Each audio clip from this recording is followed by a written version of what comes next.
여야는 21대 국회 원구성 시한인 오늘 막판 협상을 이어갔지만 원구성 시한을 지키지 못했습니다.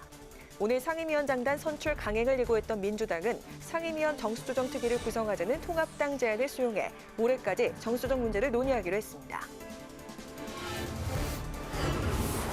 통합당이 원구성 핵심 쟁점인 법사위를 법제위와 사법위로 분할해 여야가 번갈아 위원장을 맡자고 제안했지만 민주당은 부정적 입장을 밝혔습니다.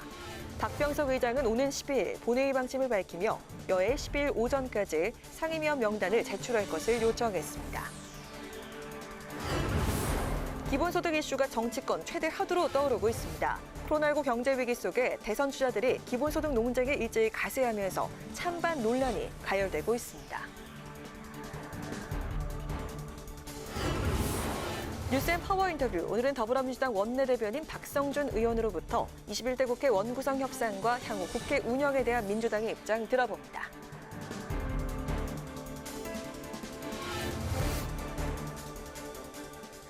안녕하십니까. 6월 8일 의정종합뉴스 뉴스엔 시작하겠습니다.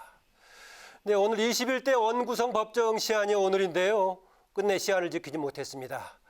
여야가 막판 협상을 진행 중인데 박병석 의장은 오는 12일 다시 본회의를 열겠다고 밝혔습니다. 취재기자 연결해서 현재 상황 알아보겠습니다. 네, 김세정 기자.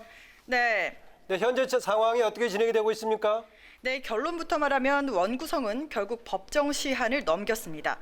여야가 일단 오늘은 상임위원장을 선출하지 않고 상임위 위원 정수만 조정하기로 합의했는데요. 여야는 오후에 본회의를 열고 국회 상임위원회 위원 정수에 관한 규칙 개정 특별위원회 구성의 건을 처리했습니다. 이 특위는 상임위별로 몇 명의 국회의원들을 배치할지 논의하는 임시기구입니다. 특위는 민주당 6명, 통합당 4명, 비교섭단체 1명, 이렇게 총 11명으로 구성하고 비교섭단체 1명은 의장이 추천하기로 했습니다. 또 이 정수 구성에 대한 개정안은 모레인 오는 10일 오후 2시 본회의에서 처리하기로 합의했습니다.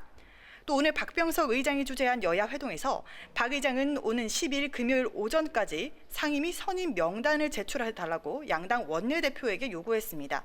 당일 오후 2시에 본회의를 열어서 상임위 배분, 즉 원구성을 완료하겠다는 입장입니다. 결과적으로 오늘은 위원 정수를 조정한다는 내용에만 여야가 합의한 거고요. 각 상임위별 구체적인 인원이나 상임위원장은 아직 정해지지 않은 거죠.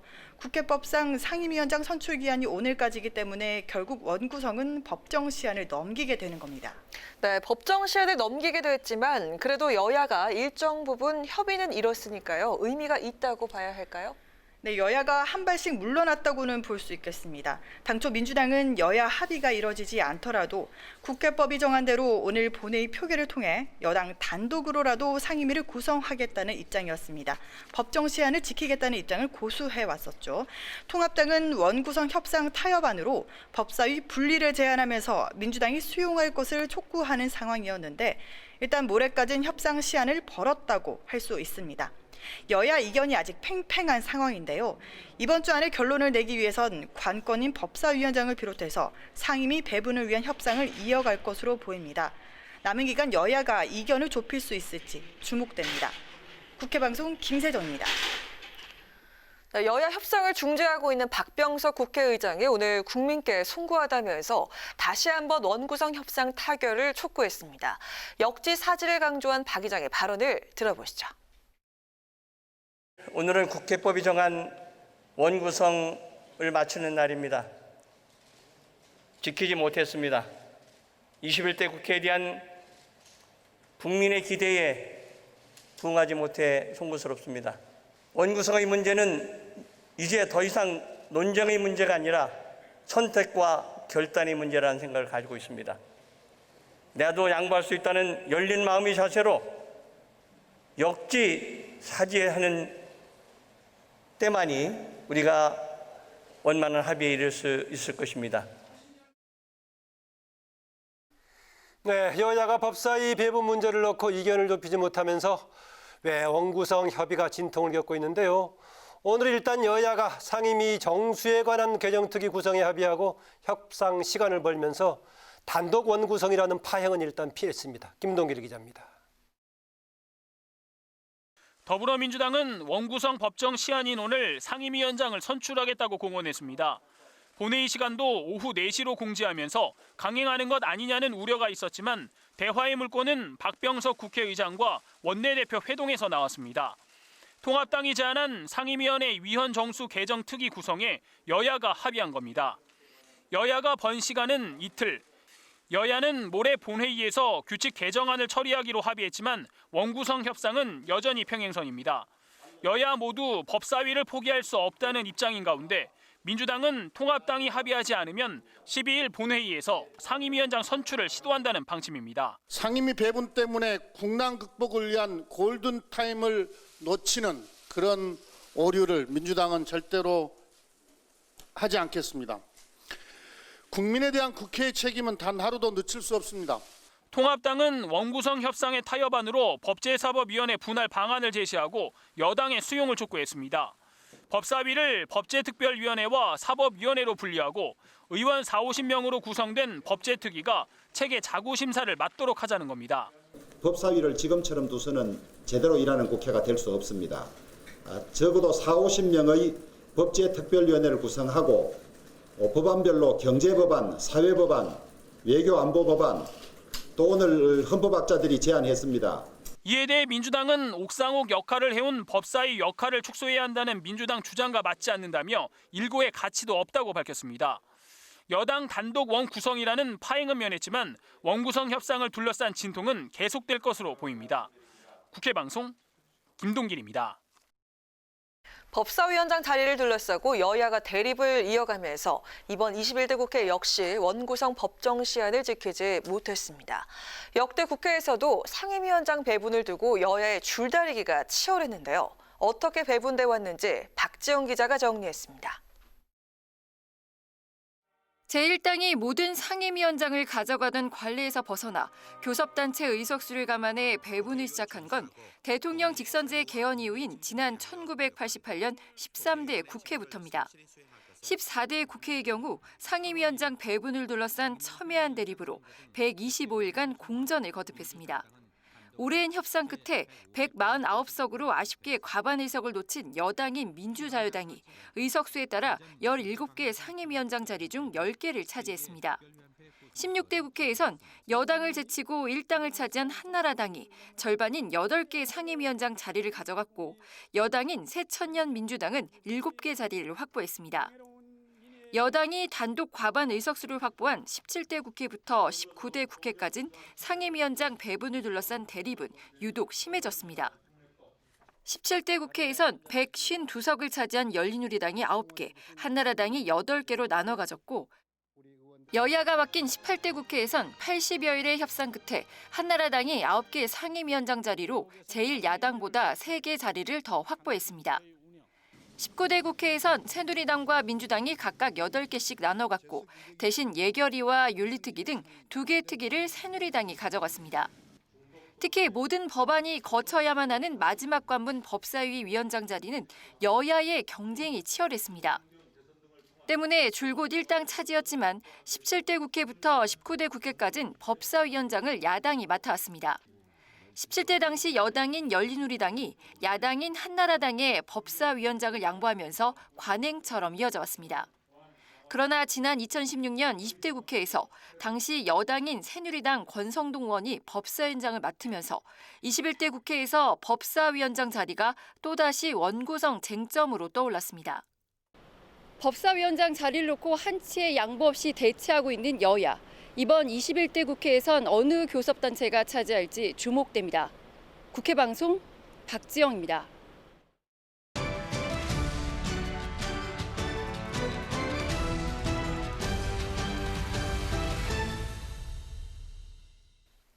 네, 이슈 분석 김희연 임채영 기자입니다. 어서 오세요. 어서 오세요. 안녕하세요.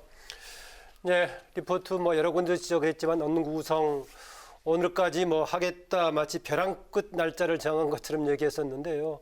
오늘 성공은 못했지만 어쨌간에 상임위 정수 특위를 구성하면서 계속 이제 협상은 이어가는 것은 그나마 다행인 것 같습니다. 예. 네, 그렇습니다. 원구성을 놓고 강대강대치를 이어가던 여야가 상임위 정수 조정부터 하기로 합의했습니다. 내일 모레 본회의에서 상임위 정수규칙 개정안을 처리하기로 하면서 이틀 정도 원구성 협상에 대한 시간을 좀 번 셈인데요. 오늘 상임위원장 표결까지 생각했던 민주당 입장에서는 한 발 물러선 모습입니다. 김태년 원내대표가 법정 시한을 지키기보다 야당과의 협상을 택하긴 했지만 시간 끌기를 위한 제안이 아니길 바란다며 상임위원장 표결 가능성은 여전히 열어뒀습니다. 이에 대해 통합당 주호영 원내대표는 민주당의 상임위 독식은 국회 독재, 입법 독재의 선전포고라며 원구성 협상이 아니라 협박만 있다고 비판했습니다. 네, 임채원 기자, 원구성 협상에서 가장 큰 문제가 되는 게 바로 법사위인데 결국 체계자구 심사권 문제 아닙니까? 네, 그렇습니다. 여야가 이제 법사위를 놓고 다양한 방안을 내놓긴 했지만 결국은 돌고 돌아서 제자리입니다. 통합당은 법사위를 법제특위와 사법위로 분리하자고 제안했는데요. 예. 법제특위에선 체계자구 심사를 담당하고 사법위는 법원을 비롯한 고유 사법행정을 소관하는 겁니다. 이에 대해 민주당은 단칼에 거절했습니다. 결국 체계자구 심사권이 있는 법제특위가 상원 역할을 하고 야당의 법안 발목 잡기가 계속된다는 겁니다. 앞서 민주당은 체계자구 심사권을 폐지하면 법사위를 양보하겠다고 했는데요. 통합당이 법사위의 체계자구 심사권을 확보하려는 이유, 바로 견제 때문인데요. 가뜩이나 의석수가 부족한데 이 체계자구 심사권이 없어지면 여당의 법안 추진을 견제할 방법이 없다는 겁니다. 또 민주당에서 국회의장 직속 기구를 만들어 체계자구 심사를 담당하게 하자고 제안을 했는데 통합당은 입법권 침해라고 반대했습니다. 예, 또 다른 얘기 좀 짚어보죠. 김희영 기자. 네. 지난달 31일에 탈북민 단체 대북 전단 살포를 두고 북한 특히 김여정 일부 부장이 상당히 강하게 성토하면서 지금 이제 문제가 됐는데요. 이 관련해가지고 오늘 또 비판의 목소리가 나왔다고요? 네, 나흘째 계속 비판을 이어가고 있는데요. 네. 북한 노동당 기관지인 노동신문은 최고 존엄과 체제를 중상 모독하는 행위가 가장 첫째가는 적대 행위라며 대북전단 살포는 총포 사격 도발보다 더 엄중한 최대 최악의 도발이라고 비판했습니다. 또 남북관계 파국의 도화선이 됐다며 남북관계가 파탄날 수 있다고도 경고했는데요. 예. 지난 4일에는 말씀하신 대로 김여정 북한 노동당 제1부부장이 담화를 발표했습니다. 김 부부장은 우리 정부가 대북전단 살포에 대해 적절한 조치를 취하지 않으면 금강산 관광 폐기, 개성공단 철거, 남북 공동연락사무소 폐쇄 등의 조치를 취하겠다고 밝힌 바 있습니다. 그런데 오늘 오전에 남북 공동연락사무소 연락이 두절됐습니다. 예. 이 판문점 합의에 따라 지난 2018년 9월 개소한 이후 처음 있는 일인데요. 다행히 오후 5시 통화에서는 북측이 연락을 받았다고 통일부가 조금 전에 밝혔습니다. 예. 우리 정부가 대북전단 관련해서 대응에 나서지 않으면 김여정 부부장이 말한 대로 조치를 취할 수 있다는 북한의 압박으로 풀이됩니다. 네, 남북관계 악화가 우려되는 상황인데요. 정치권에서도 주의 깊게 살펴보고 있는데 민주당은 대북전단 살포 금지법을 추진할 계획이죠?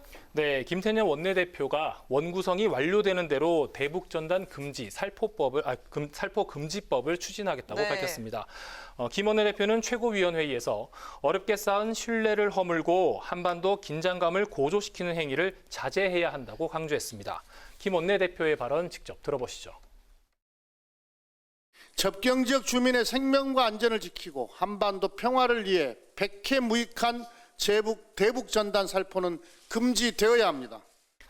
이와 관련해서 김대중 전 대통령의 삼남인 김홍걸 의원이 대북전단 살포 시 통일부 장관의 승인을 거치도록 한 남북교류협력법 개정안을 지난 5일 1호 법안으로 발의했습니다.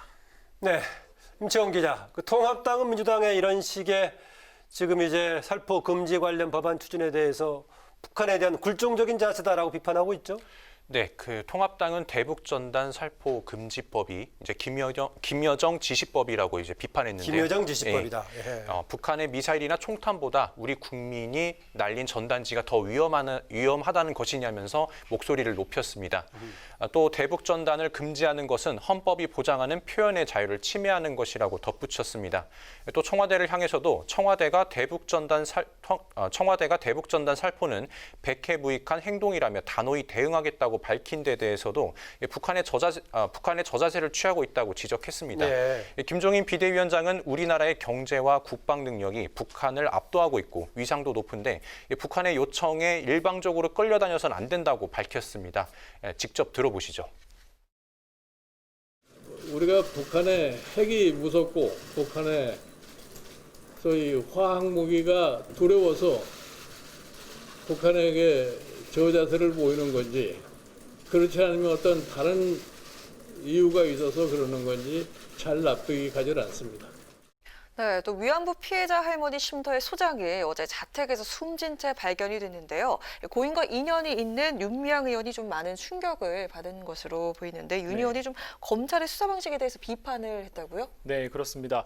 윤 의원은 자신의 SNS에 검찰이 무리한 압수수색으로 압박감과 죄인의식을 갖게 했다고 비판했습니다. 네. 윤 의원은 또 취재진에게 격앙된 모습을 보였는데요. 윤 의원은 뭘 찍으려고 기다리는 거냐? 내가 죽는 모습을 찍으려고 기다리는 거냐라며 불만을 드러냈습니다. 고인은 정의기억연대가 운영하는 서울 마포구 소재의 평화의 우리집 소장인데 검찰은 지난달 21일 정의연의 기부금 횡령 의혹 수사를 위해 이곳을 압수수색했습니다. 검찰은 고인에게 애도를 표하면서도 고인을 직접 조사하거나 출석을 요구한 적은 없다고 밝혔습니다.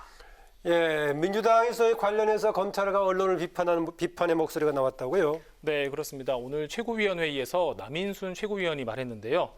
고인은 오랜 시간 동안 위안부 피해 할머니들을 위해 헌신해 왔다고 일단 애도했습니다. 그 이어서 고인이 있던 평화의 우리 집이 자료를 제출하기로 했는데도 검찰이 과도한 압수수색을 진행했다며 유감이라고 밝혔습니다. 이것은 검찰하고 의견이 엇갈리고 있죠? 네, 예. 그렇습니다. 이 같은 급작스런 압수수색과 언론의 무분별한 취재 경쟁으로 인해 고인이 느꼈을 불안과 고통을 차마 가늠할 수조차 없다고 밝혔습니다. 네, 반면 통합당은 윤미향 의원을 비판했어요. 네, 우선 통합당은 고인의 죽음이 억울하지 않도록 이제 윤 의원과 관련된 의혹들이 철저히 밝혀져야 한다는 입장입니다. 특히 곽상도 위안부 피해자 진상규명 TF위원장은 윤 의원과 민주당이 남 탓을 하지 말고 책임지는 모습을 보여주기 바란다고 밝혔는데요. 곽 위원장은 윤미향 의원 대신 엉뚱한 분이 책임지는 모습을 보인 것 같아 안타깝다고 말하면서 윤 의원이 고인의 죽음의 책임을 언론과 검찰에 전가하고 있다고 지적했습니다. 네, 김미영 기자. 이제 문재인 대통령이 최근에 정의연 관련 논란에 대해서 지금 처음으로 입장을 밝혔다고 볼 수 있네요. 네, 오늘 수석보좌관 회의에서 오늘 처음 입장을 밝혔는데요. 네. 이번 논란을 계기로 기부금 통합 시스템을 구축해 기부금 모금 활동의 투명성을 근본적으로 강화하겠다고 밝혔습니다. 또 이번 일로 위안부 운동 자체가 부정돼선 안 된다고 우려했는데요. 위안부 운동의 대의를 손상시키려는 시도는 피해자 할머니의 존엄과 명예까지 무너뜨리는 일이라며 인류 보편의 가치를 지키려는 위안부 운동의 대의는 굳건히 지켜져야 한다고 강조했습니다. 네, 문재인 대통령의 정의연 관련 최초의 발언까지 들었습니다. 이슈 분석 여기서 마치겠습니다. 김희연, 임채영 기자였습니다. 수고하셨습니다. 고맙습니다. 네, 코로나19로 인한 국난 속에서 기본소득제 도입이 정치권의 최대 화두로 떠올랐습니다. 기본소득은 전통적으로 진보 진영의 의제인데요. 보수를 포함한 여야 대선 주자들이 가세하면서 논란이 달아오르고 있습니다. 보도에 양윤선 기자입니다. 기본소득 논쟁에 불을 붙인 건 미래통합당 김종인 비상대책위원장입니다. 취임 직후 기본소득제 도입을 공론화한 건데 배고픈 사람이 빵은 먹을 수 있는 물질적 자유 극대화가 정치의 목표라고 밝혔습니다. 기본소득 문제를 근본적으로 검토할 시기라며 정치권의 논의도 공식 제안했습니다. 여기에 여야 대선 주자들도 기본소득 이슈에 뛰어들었습니다. 더불어민주당 이낙연 의원은 기자들과 만난 자리에서 기본소득제의 취지를 이해한다며 논의가 필요하다는 입장을 밝혔습니다. 다만 개념을 명확하게 하고 재원 확보 방안 등에 대한 논의와 점검이 이루어져야 한다고 답했습니다. 기본소득 공론화를 주장한 이재명 경기도지사는 더 적극적입니다. SNS를 통해 김종인 위원장의 역량에 경의를 표한다면서 기본소득 도입은 피할 수 없다고 강조했습니다.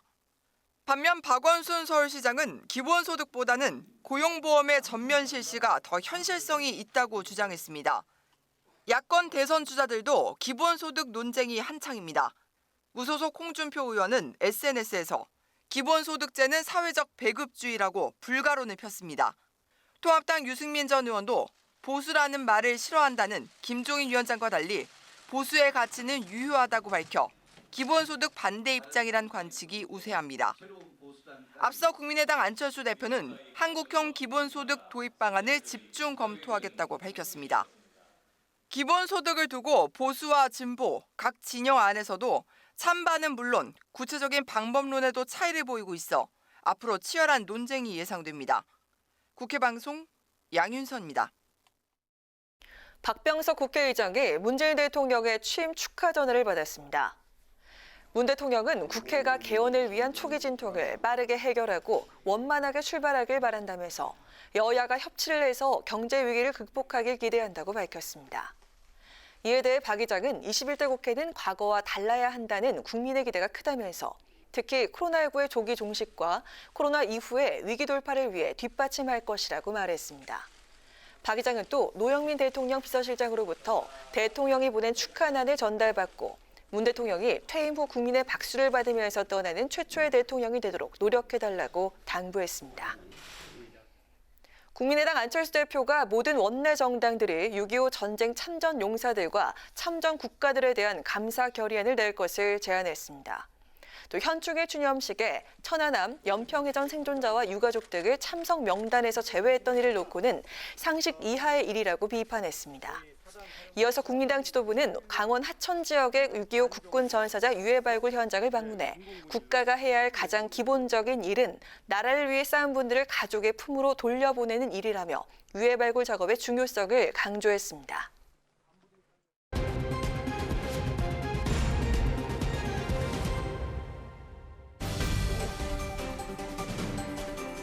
강하랑의 정치톡 시간입니다. 6월 8일 정치면을 장식한 뉴스는 무엇이었는지 첫 번째 정치톡 만나보시죠. 21대 국회 임기가 시작되자마자 여야 의원들이 경쟁적으로 법안 발의에 나섰는데요. 이런 가운데 당론으로 뜻을 모은 여야의 1호 법안은 무엇이 될지 관심이 모아지고 있습니다. 먼저 더불어민주당은 당초 예고한 대로 일하는 국회법을 21대 국회 1호 법안으로 일찌감치 결정했는데요. 여당의 일하는 국회법은 매월 임시회 소집, 상임위원회 개최 의무화, 회의 불출석 의원 세비 삭감 등의 징계, 패스트트랙 기한 축소 등을 담고 있습니다. 제1야당인 통합당의 1호 법안은 코로나 민생지원 패키지법인데요.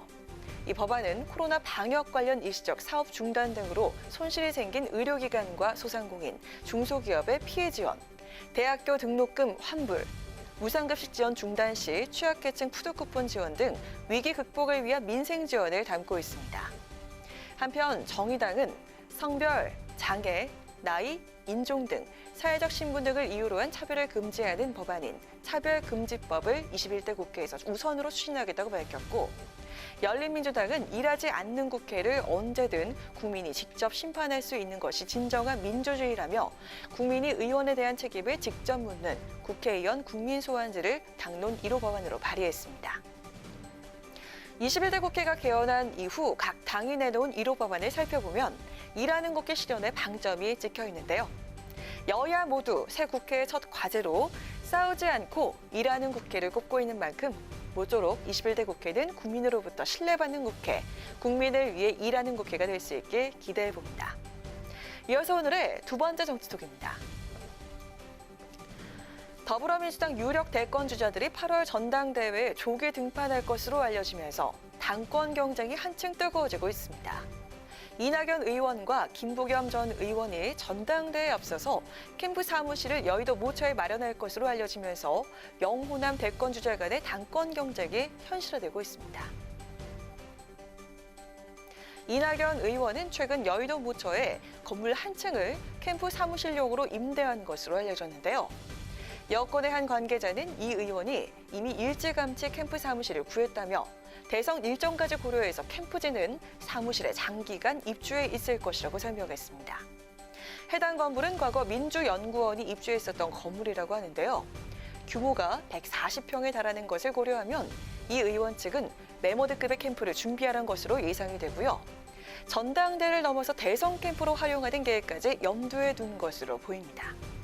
한편 전대 출마 결심이 확고한 것으로 알려진 김부겸 전 의원도 캠프용 사무실을 물색하다 최근 여의도 인근의 한 건물을 최종적으로 검토하고 있는 것으로 알려졌는데요.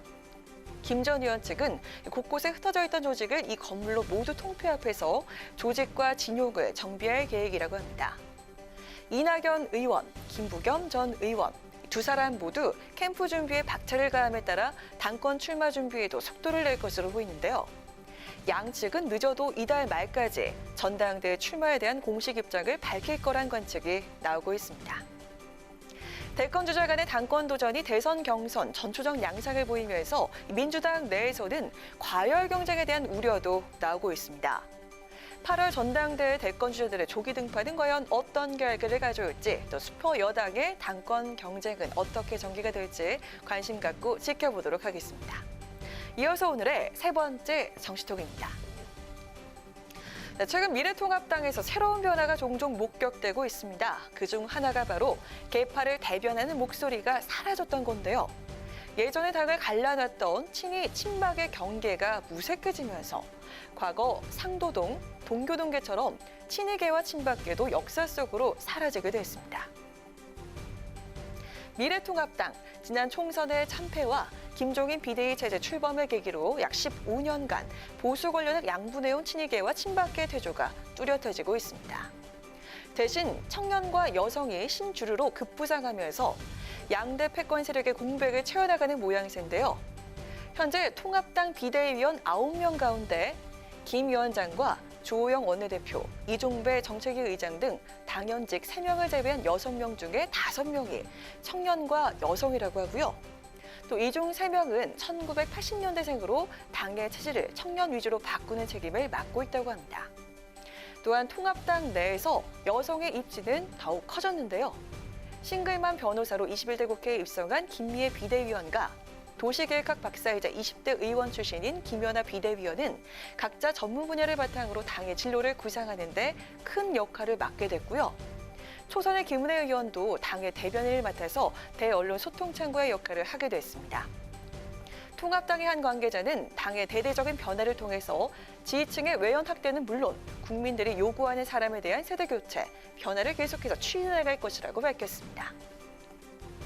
예전에는 계파 중진과의 네트워크가 중심이었다면 김종인 비대위 체제에서는 의원 개개인의 정책 능력과 개인기가 당 내에서의 존재감을 결정할 것이라는 예상이 나오고 있습니다. 오랜만에 무계파 시대를 맞고 있는 통합당. 계파가 사라진 공간에는 향후 어떤 권력 구도가 형성될까요? 이상 지금까지 강아랑의 정치톡이었습니다.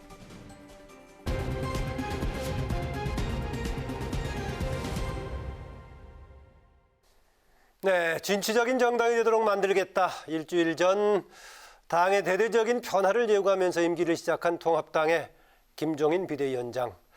정말 공식 취임한 지 오늘로 딱 일주일이 됐습니다. 김 위원장의 취임 후 일주일은 그야말로 파격이었다는 목소리가 나오는데요. 김 위원장의 일주일에 대한 당내 평가는 어떤지 미래통합당의 대변인 배준영 의원과 자세한 얘기 나눠보도록 하겠습니다. 안녕하세요. 안녕하세요. 네, 안녕하십니까.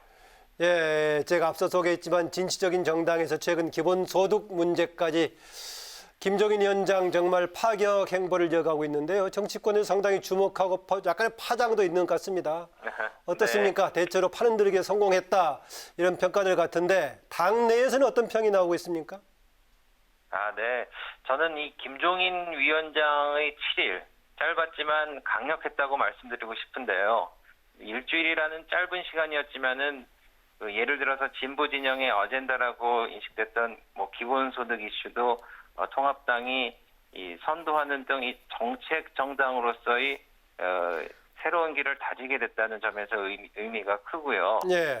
당내에서도 긍정적인 평가를 받고 있습니다. 그래서 예를 들어서 4차 산업시대 플랫폼 노동자의 4대 보험을 제공한다든지 공구 회기기업의 파격적인 재정 지원, 그리고 데이터를 통합적으로 관리하는 데이터청 등 이런 다양한 아이디어를 이제 현실화시킬 수 있는 그런 미래지향적인 시대 정신이 아마 좀 호응을 받았던 걸로 평가받고 있고요. 예. 제가 만나는 많은 주민분들이 이제 미래통합당 이제 한번 좀 기대해 봐야 되지 않나 이런 말씀을 좀 하십니다. 네, 뭐 대체로 그런 평은 있는 것 같은데 당 내에서 그런데 탈보수 관련해서 일부에서는 비판적인 지적도 나오고요. 또 하나 네네. 김 위원장이 이렇게 선제적으로 앞장서는 측면은 긍정적으로 볼 수 있지만은 소통과 껴안고 가는 것은 부족한가 이런 지적도 나오고 있는데 이런 정도 관련해서 당내 분위기는 어떤가요? 네. 탈보수라기보다는 저희가 외연 확장이라고 봐야 되겠습니다. 외연 저희가 확장. 예. 네네. 2022년에 대통령 선거에서 저희가 승리하려고 그러면은 결국 저희가 중도층으로 외연을 확장하지 않을 수 없거든요. 예. 그래서 그런 문제가 있고 하나는 그 소통 문제인데 김종인 위원장님이 굉장히 그 소탈하시고 저희 당직자들과도 굉장히 그 편안하게 지내시고 그런데 저희가 깜짝깜짝 놀라기도 합니다. 그래서 그 형식 없이 이제 격의 없이 소통하는 모습이 자연스러우신데 그리고 당내에 있는 저희 그 의총이라든지 뭐 여러 행사에서 의원들과 스스럼 없이 어울리시고 저희 예. 초선 의원들과도 이제 식사도 하시고 뭐 이런 다양한 스케줄들이 있습니다. 네, 지금까지 김종인 위원장이 지금까지는 보수 색채 지우개에 나섰었는데 오늘은 일방적으로 북한에 끌려다니는 나라가 돼서는 안 된다면서 정부 비판에 나섰습니다. 취임 이후에 문정부를 처음으로 비판을 한 건데요. 이런 강경 자세를 취한 이후 전통적인 보수층의 우려를 반영한 것이 아니냐는 분석이 나오고 있는데 이 부분 어떻게 보십니까? 네, 안보 문제는 사실 그 보수나 진보나 큰 차이가 없다고 보이고요. 또 한 가지는 안보는 뭐 보수의 영역이고 복지는 진보의 영역이라고 나누는 그런 이분법적인 접근은 이제 안 하는 시대가 됐다고 봅니다. 네. 그 안보는 지극히 그 상식적인 이슈라고 보여지고요. 이번에 그 문재인 정부가 그 확실한 안보 의식과 그 전략을 갖고 있다고 그러면은 이런 북한의 장기 침 정도는 뭐 대수롭지 않게 넘겨야 되는데 이 헛기침에도 그냥 소스라치게 놀라는 식으로 대응하고 있거든요. 네. 그래서 최근 북한의 김여정 제1부부장이 대북 전단 살포를 그 비난하니까 우리 정부 여당이 뭐 기다렸다는 듯이 대북 전단 살포 금지법을 추진하는데 이걸 보고 이제 비판하지 않을 국민이 어디 있겠습니까? 그래서 보수층 잡기라는 그런 테마라기보다는 예. 야당의 대표자로서 국가와 국민을 위해 해야 할 말을 했다고 생각합니다. 네, 마지막으로 한 가지만 더 묻겠습니다. 원구성 문제를 놓고 대치를 벌이고 있는 여야가 사실상 사흘간의 추가 협상 기한을 갖기로 했습니다. 미래통합당의 상임위 정수개정 특위 구성 제안을 박병석 신임 국회의장이 수용하면서인데요. 상임위원 정수정에 대한 통합당의 입장 무엇입니까?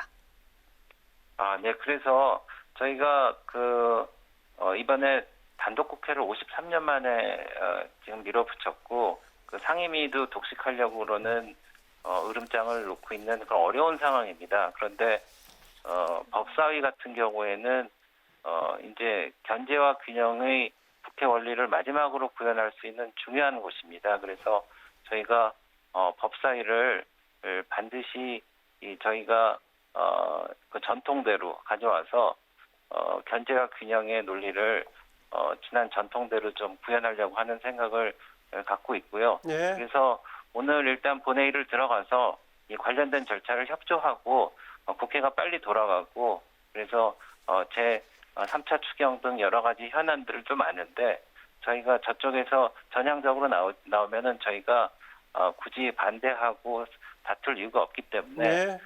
국회의장님과 그리고 여당의 전향적인 자세를 다시 한번 촉구하는 바입니다. 예, 지금 법제 특위와 이제 법사위 구분안을 중간에 절충안으로 제기했는데 아마 그게 받아들여진다면은 수용할 가능성이 있다 이렇게 봐도 되겠군요. 네, 그래서 저희가 좀 제안도 하고 그랬는데 아마 박병석 의장님께서 잘 중재해서 현명한 결과가 나오리라고 그렇게 기대하고 있습니다. 네, 오늘 말씀 잘 들었습니다. 네, 감사합니다. 고맙습니다. 네, 지금까지 미래통합당의 배준영 대변인이었습니다.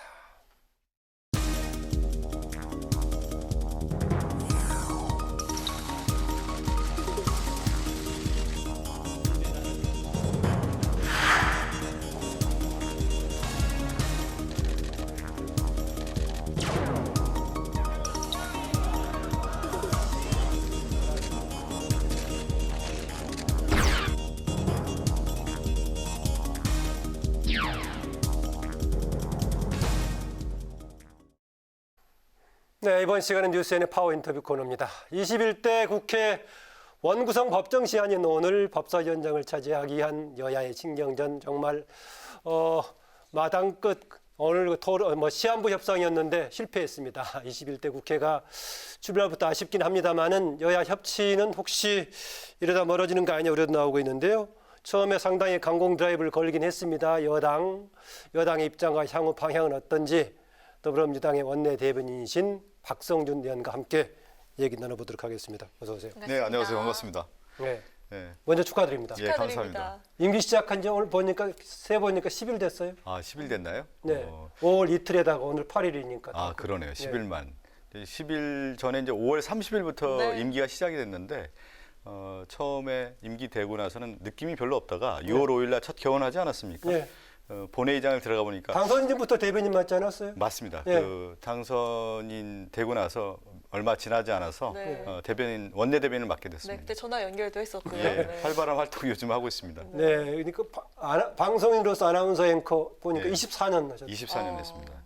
과거에 뉴스 현장 진행할 때 네. 제가 앵커를 진행할 때 제가 네. 패널로 방송한 적도 있고 가장 그랬었는데 큰 차이는 앵커 할 때 이제 질문을 했다고 하면은 이제 제가 예전에는 우리 원장님께 질문하면서 답변을 얻었는데 네. 요즘은 이제 제가 답변하는 입장을 받겠습니다.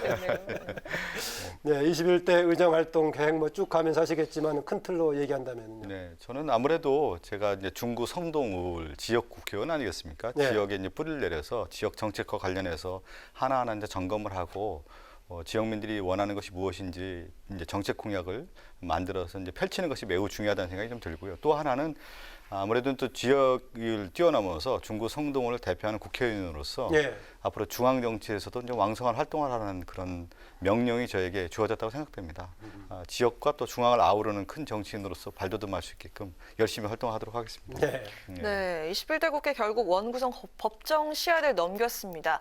여야가 모레까지 상임위원 정수를 합의하고 상임위원장을 선출하기로 했는데요. 오늘 원구성 강행 의지를 보였던 여당이 야당과의 협상을 좀 더 이어가기로 한 거죠. 마음을 바꾼 배경이 뭡니까?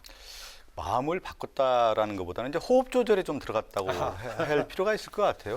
일단 국회에 정해진 날짜에 개원을 해야 된다는 어떤 명분이 분명히 있는 거고요. 또 하나는 이번 코로나 위기라고 하는 것이 정말 전 세계적인 위기고 거기에 대한민국이 정말 살아남을 수 있냐에 대한 절체정명, 위기의 시대에 국회가 앞으로 대응해야 되는 것이 매우 중요한 시기인데 그렇기 때문에 6월 5일 날 개원을 했고 정해진 날짜에 6월 8일 오늘이죠.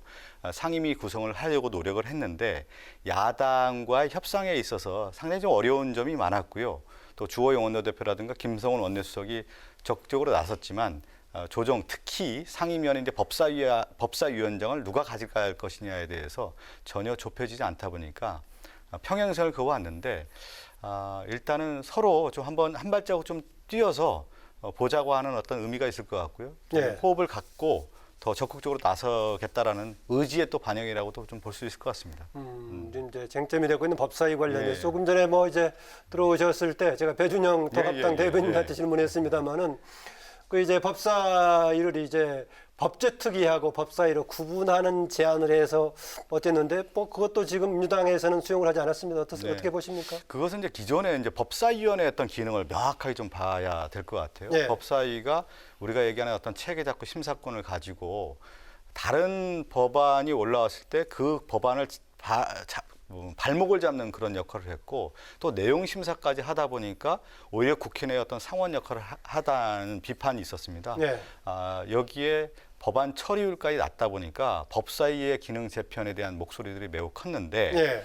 이번에 이제 야당에서 제안한 법제위원회하고 사법위, 네. 사법위 같은 경우는 법원이라든가 법무부라든가 헌법재판소의 본연의 어떤 기능이라고 할 수 있겠는데 지금 얘기한 법제위는 오히려 체계 잡고 심사 기능을 강화해서 40명에서 50명의 구성을 한다는 오히려 안을 전문화시켜서 전문화한다라는 얘기는 오히려 상원의 상원, 옥상옥의 옥상옥이 될 가능성이 크기 때문에 지금 기존의 법사위원회 체계 잡고 심사 기능에 의한 병리 현상들, 병폐가 많았기 때문에 폐지해야 된다는 목소리가 있었는데 오히려 더 강화하는 쪽에서의 아니기 때문에 저는 실질적으로 받아들이기 어려웠다는 점을 말씀드리겠습니다. 그러면 지난번에 일하는 국회 추진단이었던가요? 거기서 좀 의장 직속으로 조그맣게 뭐 법제처럼 이렇게 기능하도록 한다라는 것은 대안이 될 수 있다고 보십니까? 그러니까 일하는 국회 추진단에서 만들어가는 법사위원회에서의 체계다투 심사권에 대한 기능 조정. 그런데 전체적으로 봐야 될 것 같아요. 일하는 국회라는 측면에서는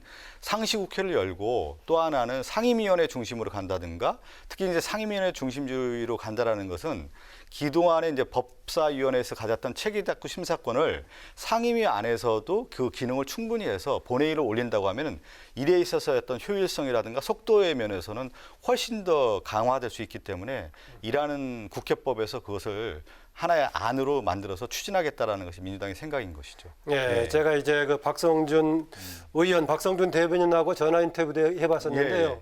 대변인이 당의 최근 행보를 너무 정리를 잘해주시는 것 같아요. 왜 그 얘기하냐면은요. 과거에 대변인 하다 보면은 당 대표라든가 의견이 수합되지 않는 상태에서 대변인이 또 이렇게 뭐 코멘트를 해줘야 될 상황이 생기지 않겠느냐. 그렇죠. 간혹 생기는데 입장이 잘 전달됐느냐 물어봤었는데 최근에 쟁점이 되고 있는 사안들을 오히려 조정을 상당히 잘해가지고 잘 정리가 됐나요?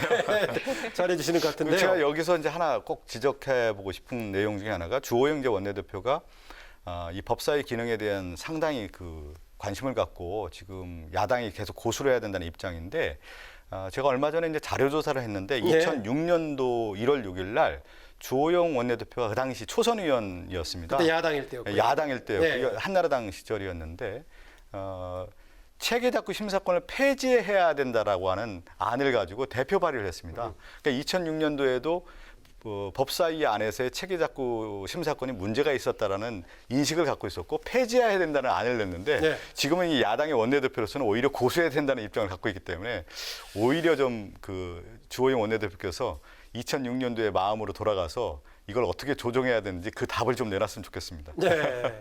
이제 야당과 특히 제1야당과의 이제 타협이 정확하게 되지 않았을 경우에는 일단 일정대로 민주당은 수용을 하되 한꺼번에 상임위원장을 임명하는 것이 아니라 두세 개씩 임명해가지고 압박하는 수단으로 쓸 수도 있다. 이른바 살라미 전술 얘기가 나오던데 그럴 가능성이 있다고 보십니까? 그런 가능성은 없다고 좀 봐야 될 것 같아요. 왜 그러냐면요. 그동안의 상임위 배정과 관련해서는 좀 나눠먹기식이었다는 겁니다. 근데 이제 민의에 대한 어떤 반영이라는 측면에서 봤을 때 이번에 총선 결과는 안정적 과반 의석을 줬기 때문에 민주당이 그만큼 책임을 지고 일을 하라는 거고요.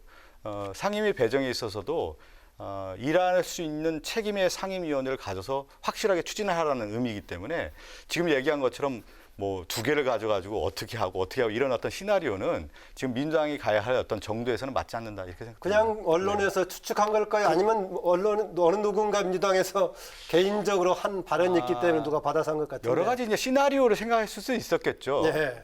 지금 워낙 이제 그 법사위원회 문제가 크다 보니까 상임위 배분이 원구성이 초미의 관심 아니었습니까? 여러 이제 안들이 나왔을 것 같고요. 그 안들 중에 뭐 하나가 거론될 수 있었겠지만 뭐 그런 실행 가능성 이번 주 정도에는 확실하게 또 박병석 의장께서 중재 역할을 하지 않습니까? 정리가 될 거라고 저는 결론은 될 생각됩니다. 거라고 본다. 네. 야당과의 관계 설정에 대한 질문에 대변인께서는 협치를 이루겠다. 20대에서는 이루지 못했던 협치를 이루겠다. 이렇게 답변을 하신 바가 있는데요. 근데 21대 국회 반쪽 개원으로 생각보다는 좀 순탄하지 않은 것 같은데요. 결국은 이제 우리가 과정에 대한 정치가 있고 결과에 대한 정치가 이렇게 두 가지로 나눠서 볼 수가 있을 것 같은데 협치는 이제 과정인데요. 이제 결과로 봤을 때 그러면 결과를 어떻게 할 거냐에 대한 방향이 있다고 합니다. 이제 국민과 국익이라고 하는 측면에서 봤을 때 과정에서 그 협치라고 하는 명분은 상당히 좋은데 지금 있어서 협치라는 거에 함몰되다 보면 일이 제대로 추진이 안 된다고 하면 결국 국민과 국익에 훼손이 될 수 있다라는 생각을 갖기 때문에 민주당 입장에서는 지금 안정적 과반 의석을 확보한 상태에서 책임 있는 정치를 하고 책임 있는 국회를 이끌어간다고 생각했을 때 과정도 중요하지만 그 결과에 책임지는 생각이 더욱더 크다고 생각됩니다. 네, 좀 이 부분 좀 짚어볼게요. 금태섭 전 의원 관련 얘기입니다. 당의 징계 지금 재심 신청을 해놨는데 그냥 객관적으로 봤을 때는 헌법 정신이라든가 국회법하고 상충된다 이런 얘기가 나오고 있고 틀린 얘기도 아니단 말이죠.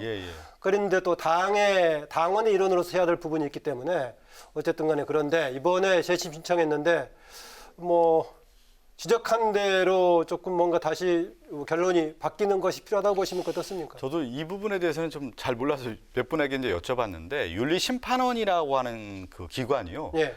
당의 독립기구라고 합니다. 그래서 예를 들면 의원들 간의 어떤 표출을 했을 경우에 문제가 있었을 경우에는 의원 스스로 어떤 자정 역할을 통해서 그냥 해결된다고 보는 건데 이번에 윤리심판원 같은 경우는 당원들이 문제가 있다고 생각해서 금태섭 의원을 문제 제기를 하지 않았습니까? 네. 그래서 이제 윤리심판원에서 결론을 내린 건데 경고 조치를 했다라는 건데 윤리심판원의 독립기구라면 네. 최종적으로 지도부 최고위 등에서 정리해서 결론 내리는 거 아니에요? 그냥 그렇지는 결정 없이 않다고 합니다. 끝나나요? 윤리심판원 안에서 그 독립기구이기 때문에 실제 그래서 당에 있는 분들은 이 결과를 잘 몰랐습니다. 그래서 윤리심판원이라고 하는 기능은 또 하나 우리가 윤리심판원이라는 것처럼 당이라고 하는 것은 정무적 판단에서 실질적인 어떤 효과를 낸다고 볼 수가 있는데 네. 윤리심판원은 그야말로 윤리적인 판단 아니겠습니까? 그러다 보니까 그런 결과가 나왔다라는 부분을 좀 듣는 분들이 좀 이해하시면 왜 이렇게 결과가 나왔을까라는 그런데 것은 좀 재심 이해가 될 것 결과는 같아요. 그럼 어떻게 전망하십니까? 윤리심판원의 독립기구이기 때문에 네. 거기서 또 판단해야 된다고 생각되고요. 여기에 대해서 또 정당에서 이렇다 저렇다 얘기하는 것은 그 독립기구의 기능을 훼손하는 문제이기 때문에 좀 조심스럽습니다. 조심스럽다. 예, 예, 예. 알겠습니다. 8월 전당대회 사실상 대선의 전초전으로 흘러가는 모양새인데요. 당초에 이낙연 위원장이 대세론을 타고 있었는데 김부겸 전 의원이 당권 레이스에 뛰어들면서 지금 이 시기에 대권 경쟁이 조기점화하는 것은 바람직하지 않다는 우려가 나오는데 이 부분 어떻게 보십니까?